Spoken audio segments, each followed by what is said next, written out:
Okay, last one, Honorable Millie Odhiambo. Thank you, Madam Speaker, for giving me this opportunity. Madam Speaker, I wish to support the bill, but I will not, in quote, lima, the way Zamzam has limaed. I would want to say that when the father of devolution promoted devolution, the idea was for a devolution of resources and services. Unfortunately, what we are increasingly seeing is devolution of power, devolution of nepotism, devolution of corruption. And what I'd want to encourage a lot of our counties, I'm not saying it affects all counties, but I'd want to encourage our counties that this is a very rare opportunity, especially for counties that have been marginalized for years.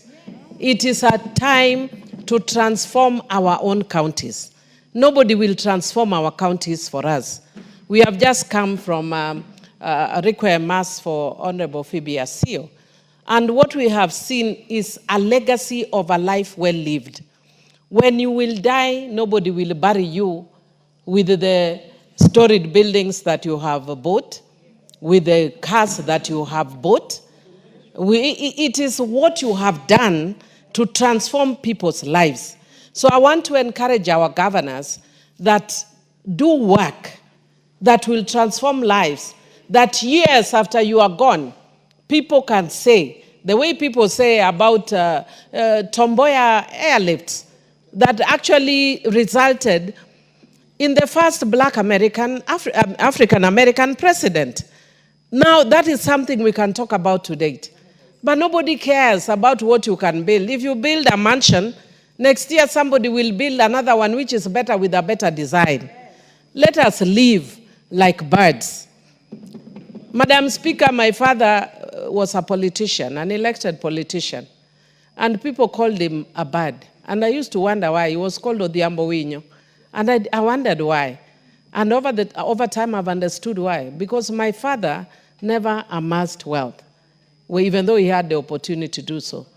Because his concern was building a legacy. Unfortunately, he died too young, so he didn't build his legacy. But I am working on building his own legacy, plus my own legacy. And also one other thing I want to actually encourage our governors is that what I can guarantee you, that even if CDF were to be stopped, the money that goes to CDF is a national government portion. It can never go to the counties. And I want to also inform the governors, and I'm glad that we're having a conference next week. God willing, I'll get an opportunity to speak there. And I want to say that for me, I can say some of the things, legacies I can say, that the 15% that is going to the counties, I am the one who moved for that 15%. So that 15% is going down courtesy of me when I sat in the Constitution, the Select Committee on the Constitution.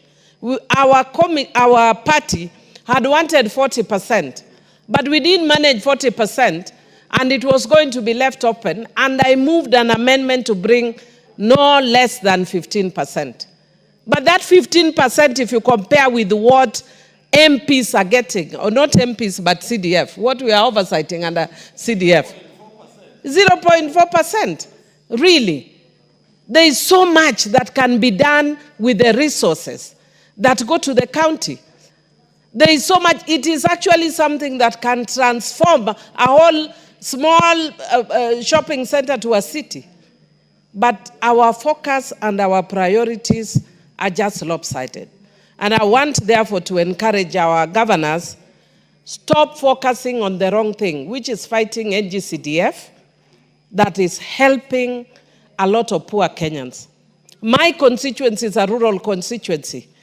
And Madam Speaker, I can attest to the fact that for the longest, all I knew is that rural constituencies, the structures were matope, mud walled, or the improved ones were mabati structures. But now go to almost virtually every constituency. Even where it is not yet completed or done, you will see people singling out one or two. that is not yet done. But they will single one or two. But out of that, maybe 100 of them will be permanent structures that have been constructed by NGCDF. Finally, Madam Speaker, I want to say that NGCDF is something good that has come out of Africa. It is a development model that must be emulated in every single part of Africa. Every time Africa does something good, we try to put a reverse gear so that Africa can always wallow in poverty, always going to the West with bowls to beg. Where we have reached as a continent, we have no excuse complaining about colonization. By the time I was born, colonialism had ended. Why are we crying many, many years later? Even if we are poor and even if we are colonized, can't we change our story? Can we be crying all our lives?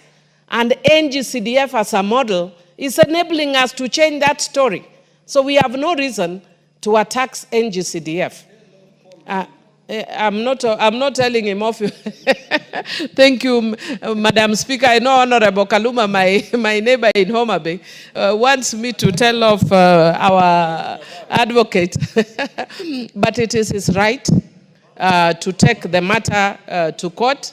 And it is also our right and duty to let him know that in constituencies like mine that have been marginalized for years, that have never seen structures for years, have been transformed because of the structures that have been built. Go to Waondo TTI in my constituency. Within a year, it was a small center where my brother TJ Kajwang's home is. It's a rural area. Suddenly it has become a commercial center within 1 year because of a TTI. We are hopefully opening a KMTC, 100% funded by NGCDF in this little town. And it is going to be a game changer. So those who really, I know it's a bit of a misunderstanding about NGCDF, but I hope we can talk to each other, persuade each other, and move together. I do support. Thank you. Last, Honorable Wangare, member for Gilgil. Thank you, Madam Speaker, for the opportunity. And I'll just start from where my minority whip has stopped and say that I actually don't think it's a misunderstanding. I think it's a deliberate effort to actually curtail the few projects that are actually visible on the ground and in the grassroots that are sponsored through NGCDF and also through GAF, Madam Speaker, because GAF is very small money. If you look at it, it is less than 6 million per constituency, but you'll go to my constituency and find a tent, you'll find the social things that are helping women done through GAF. Madam Speaker, the issue of this bill, which I also support, but we support and also remember to send this message very clearly, that there are few roles the county government should actually focus on. Number one being health. Because even as we do SHA and SHIF registration, as we discuss universal health coverage, without the synergy from the county governments, then it becomes an exercise in futility. The reason I say that, Madam Speaker, is because all the primary level, all the primary care is under the county governments. That is why it has always been my view that the county government should actually endeavor to ensure that every place there is a dispensary, there is a health center, we are able to deal with the issues of diarrhea, issues of ARVs, issues of immunization of children, Madam Speaker, so that we are able to take referral cases to the referral hospitals and the bigger hospitals, Madam Speaker. Every day, I don't think there's a member of this House who does not get complaints about the health centers in my constituency. I know I hear people in Gilgil Hospital suffering, Madam Speaker. People in other small hospitals also suffering, Madam Speaker. If the governors could be able to deal with this, then would have gone along with. The other part, Madam Speaker, is the issue of rural roads. I know we have had a lot of push and pull on this, but recently this money has been disbursed from the Kenya Roads Board to the counties. And I know Nakuru had the highest amount of money on roads, 183 billion, but Madam Speaker, the roads that are called county roads are impassable, and in fact, you don't even need to ask which road belongs to Kera. You can tell by just looking at those roads, Madam Speaker, and it is terrible that even in towns where they should be maintained, it becomes a problem. Madam Speaker, the other issue, governors must also be able to stick to their primary mandates, Madam Speaker. The issue of bursaries, I know we are trying to plug into it and offer bursaries, Madam Speaker, but in education, the two things that are properly allocated under Schedule 4, it is the ECDs and the polytechnics. But Madam Speaker, by now, all ECDs should be free. Have you tried